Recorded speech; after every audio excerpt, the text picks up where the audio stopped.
everyone, today we are going to be doing the types of chemical reactions lab. So we're going to start this lab. I'm going to try to make this all in like one giant video as opposed to a bunch of little videos for you. I know my countertop looks a little sloppy, but I'm trying to get all of these done for you as quickly as I can. So we're going to first start with part A, which is the burning of magnesium ribbon. So let me shrink this flame down a little bit. There it is.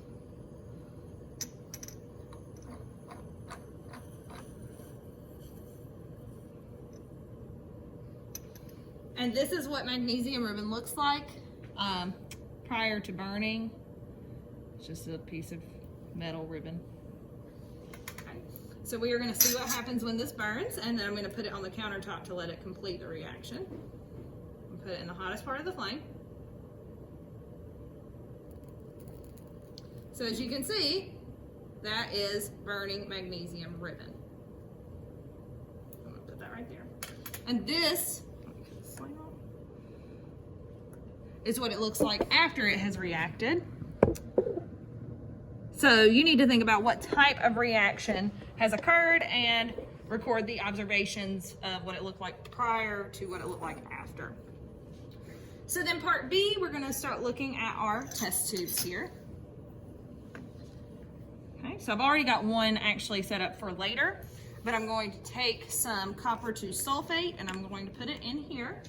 And it says obtain 5 mils, which based on this pipette is like a pipette and a half.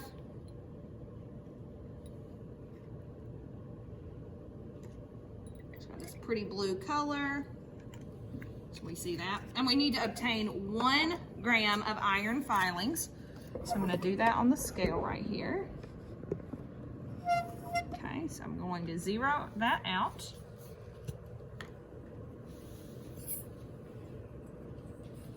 And then try to weigh out about 1 gram. It doesn't take much of iron filings to be 1 gram.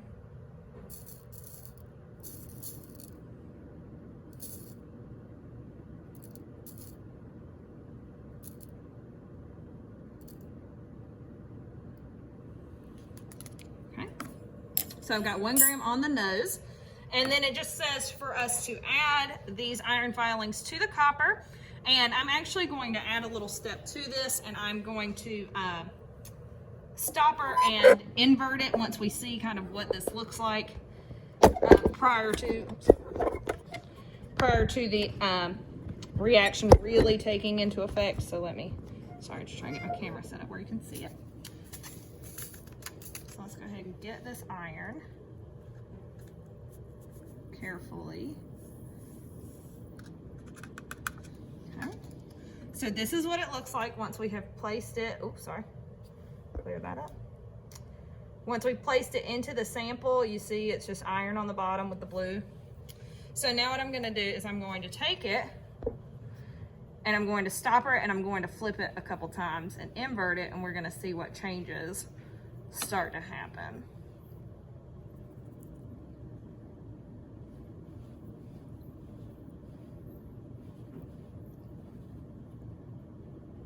So now if you look very closely,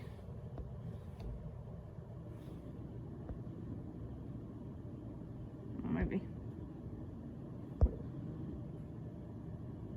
you can start to see how it's changing color a little bit. Instead of just being that iron color, now it's got a little red in it. And what metal do we know is red? Think about the compounds we just mixed together.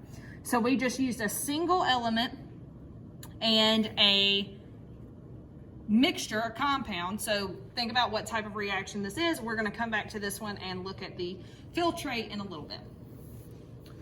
So part C, we are going to take these dropper bottles of barium chloride, okay, and sodium carbonate, and we are going to combine them in this container. And I'm going to let you see what it looks like first, and it does say 15 drops of each, so I'm going to do that.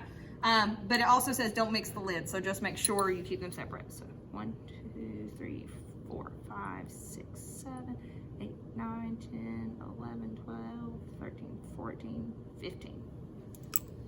Okay, so I got 15 drops. Then I'm gonna add 15 drops of the other. 1. Actually, let me get this where you can see it a little bit better. Okay, so we've got, here we go. Okay. 2, 3, 4, 5, 6, 7, 8, 9, 10, 11. 12, 13, 14, 15. Okay, so now you see the initial, sorry, let me get it where you can see it. You see the initial change. If I mix this up, you can see it's gotten very like clotted. So that's really cool to see. So we took 2 mixtures, 2 compounds, and we mixed them together. Think about what type of reaction that is, and now you've seen the before and after effects. The next part, I'm going to move this over a little bit. We're going to heat up some sodium bicarbonate, and we're also going to use a wood splint in a second. So we're going to heat up some sodium bicarbonate first, and then we're going to use a wood splint. So let me get this Bunsen burner going again.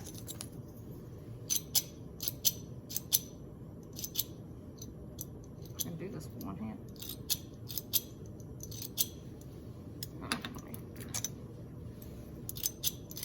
There we go.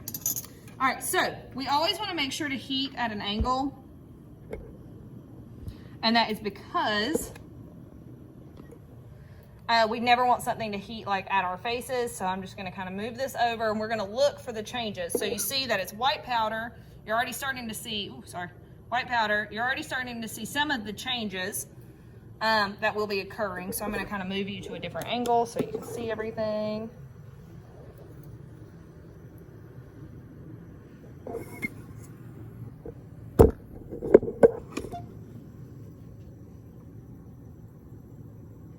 So this one takes a little bit longer. Oh, as you can tell, I'm starting to give off something because it caused my powder to move up in the tube, but there was no like liquid in there. So what pressure might have built up? Think about what causes pressure to build up. And you should be seeing, as you can tell, some condensation up in the top of the tube. See all that up there? So I'm going to keep heating it just for a minute. And while that's heating, I'm also going to start my wood splint. Remember, I am doing this on my own, so it takes me a second to get everything set up just right. Okay, so I can let that wood splint burn for a second. So we see definite condensation up top. We saw some sort of gas building up in the bottom because that's what caused the sample to slide upward. So now we're going to take a splint, and we're going to do a splint test. And this is to see what kind of gases are present. So I'm going to take this burning splint. Well, let me make it burn again.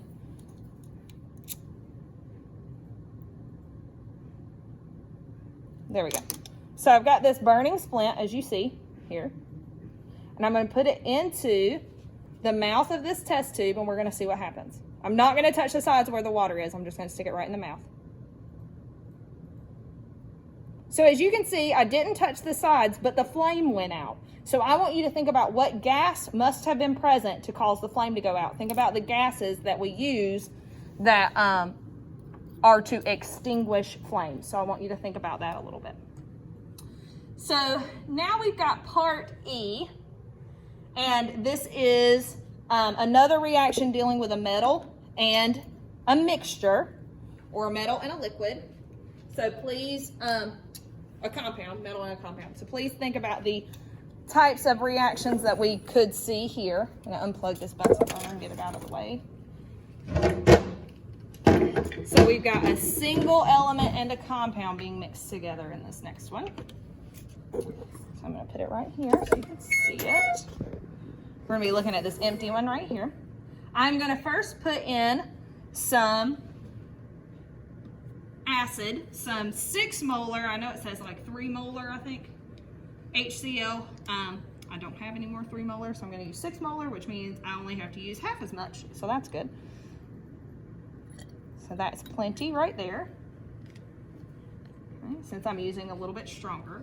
And now what I'm gonna do is I'm going to take these pieces of zinc metal. So if you see these in my hand, they just look like little stones. They are gonna go into this sample. I'm gonna just show you the proper way to do this. So you turn it to an angle and you slide it down the side so that it doesn't crack my test tube. And as you can tell, you already see a change occurring. So it was a clear liquid and that stone looking metal, and now you're already seeing lots of bubbling occurring. So we're gonna do another splint test with these bubbles in a second. I'm gonna let it run its course, or not. Let me cap that again. We still have plenty of reaction occurring, so I can build that gas back up. See, that's what happens when you don't stopper it too tight or tight enough. So we'll let that keep going. I've pushed that in there, so that should be good. So now let's kind of jump back to this example that we looked at earlier. Goodness gracious. Let me let that run just a little bit and I'll try it again. So see, I even stoppered that one way better and it still popped out. And that's because I'm using a little bit stronger of an acid.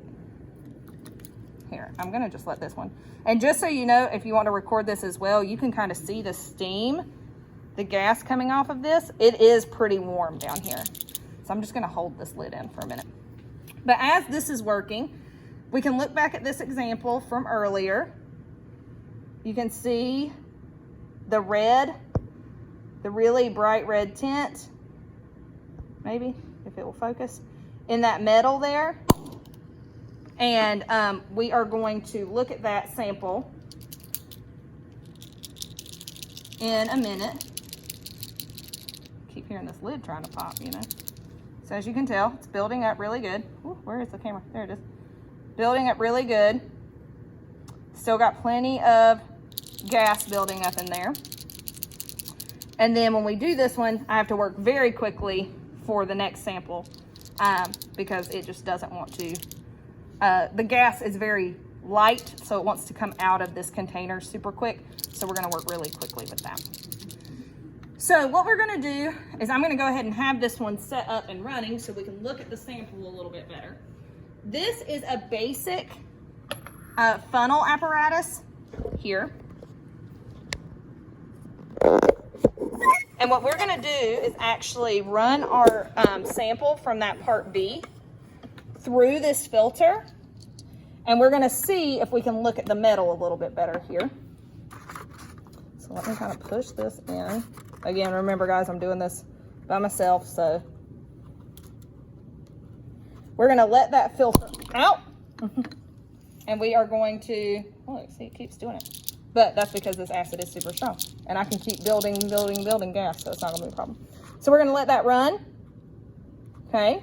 So we're gonna let all of the liquid, if you can see it in there, we're gonna let that liquid come out, and then we're gonna look at the metal a little bit more. Okay, so I'm gonna get this wood splint going so we can just get this part done.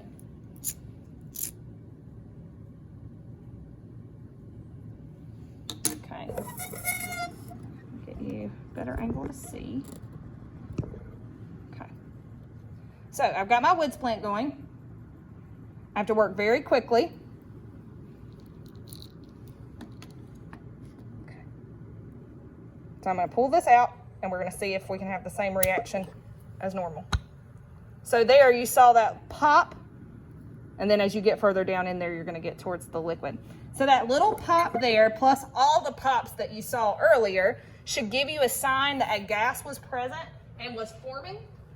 And that gas, you need to be able to try to figure out from the reaction that's occurring. Remember, guys, it's like really, it's pretty steamy hot. And it's building up, so I'm gonna let that just run without a lid on it now. So now we can see a little bit more about our filtration that's set up. Look at the color of the liquid that's present. That is not the same color as it was before. And now look at the metal that's in here. It went from like a dark gray metal to now this bright red. So think about the type of reaction that occurred, the observations you saw between, and use that to make a determination on what type of reaction and what products you could be forming from this reaction.